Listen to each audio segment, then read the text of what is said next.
Yo, what's up fam? Welcome back to another episode of Q Reviews. In this Q Review, we'll be going over the long anticipated produced James Cameron epic movie Alita Battle Angel, starring Rosa Salazar, Ed Serkin, Mahershala Ali, and Christoph Waltz, amongst a bunch of other characters. Now, I'm gonna tell you straight off the back, I'm not familiar with the anime this property is based off. I like anime, but I happened to miss and didn't read the book or see the anime of Alita Battle Angel, so I went into this movie fresh. Now, Alita Battle Angel is about a robot named Alita, which is a cyborg, with super artificial intelligence in the future.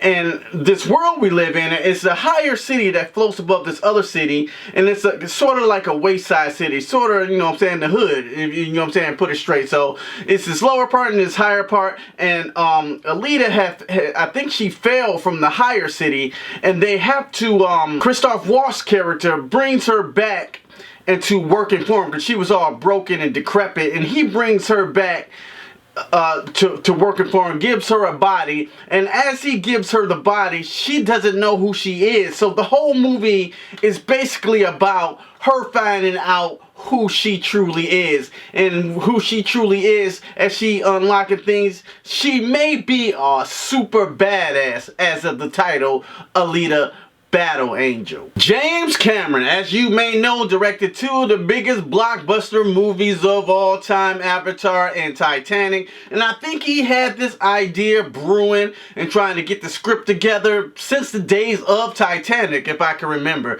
So this is even before Avatar. Alright, no joke, let's just get this shit right the fuck out the way right now. How I felt about Alita Battle Angel.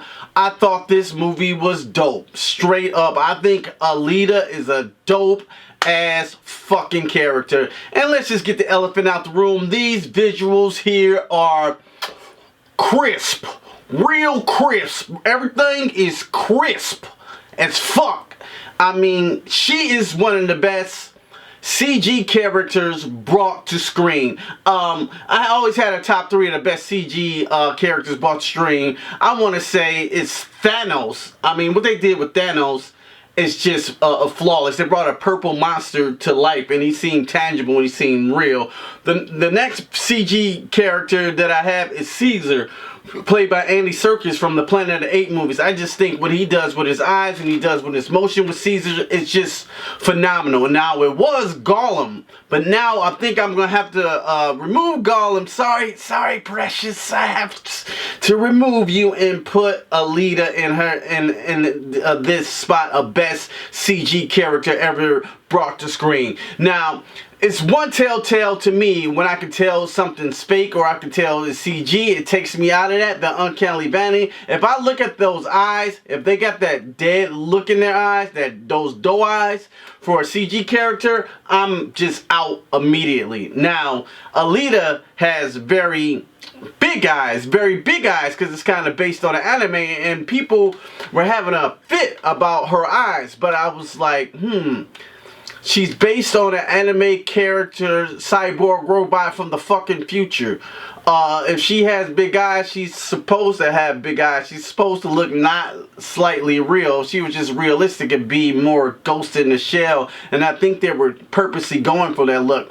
And as for her eyes, the wetness behind her eyes, the glossiness, the colors work so good. When Alita has her body and you can see through it, the subsurface scattering is what it's called, so you can see light shine through it. It is spectacular. I don't think the technology was ready to make a movie until now. So it's some of the best CG I ever seen. Now, as for the action scenes, they're off the chain. There is some straight up robot on robot violence that's just, you just have to witness in the theater.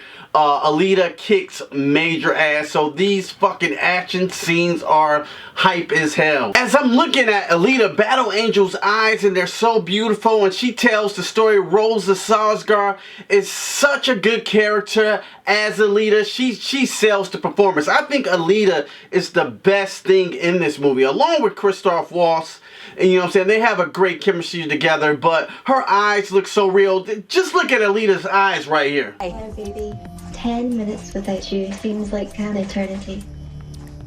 Oh, that's not Alita Battle Angel eyes. That's another robot of mine. You guys never seen that. Don't worry, that's from my own personal collection of robots. So don't worry about that. But Alita eyes are very convincing. Now, unfortunately, I'm having to talk about some stuff that did not work for me in this film. First off, the dialogue in this movie is atrocious, basically. And they had a love story between Alita and some guy. He was pretty bland written as a character. I don't think any actors did really bad in their roles, but what they were given in their dialogue was really wooden and stiff.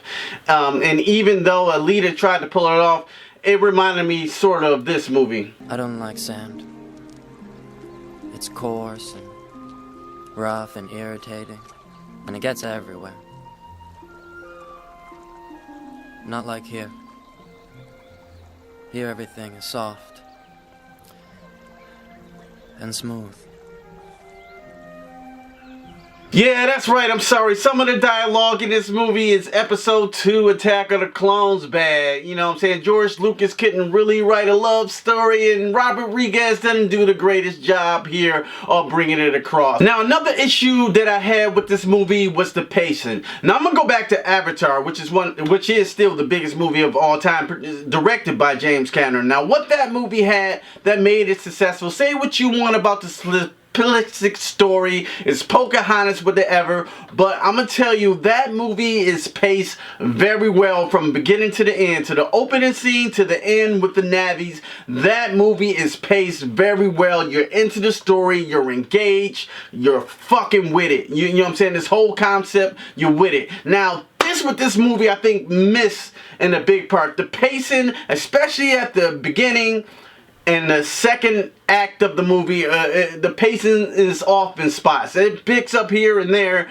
but it doesn't keep it consistent. It kind of falls and then it rises. I'll say the third act is pretty, you know what I'm saying, well balanced out. But you know what I'm saying, that disappointed me a little bit. The pacing of the movie, the dialogue. Now, some characters you got Mahershala Ali, which it seems like I'm talking about every review I do, because the dude is, I think, one of the best actors in Hollywood right now.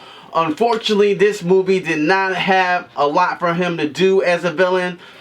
He played, a certain role, but not spoiling it, but he didn't have a lot to work with, but he didn't phone his performance in. I don't think anybody really phoned it in. I forgot Jennifer Connelly was even in the movie. You got James Earl Haley, is in this movie. He was alright. He played another robot. The only robot I kind of got attached to that I was invested in is Ed Sheeran. That was also the villain in the first Deadpool movie. He was pretty good. All the robots here, they look spectacular. Their architectural design is amazing. The whole world feels dirty and grit and kind of lived in. I never really felt taken out of the movie. Only the dialogue took me out of the movie, and the pacing took me out of the movie sometimes. That's about it. Overall, though, I had a ball with Alita Battle Angel. So if I'm going to have to give it a score, I'm going to get Alita Battle Angel a 3.5 out of 5. I really had a ton of fun with Alita Battle Angel. I'm going to buy it on fucking 4K Blu-ray just to show off to my friends. Look how good, look how good this CG look. You crazy? You crazy? I know why people complaining about it. You could have got this robot here.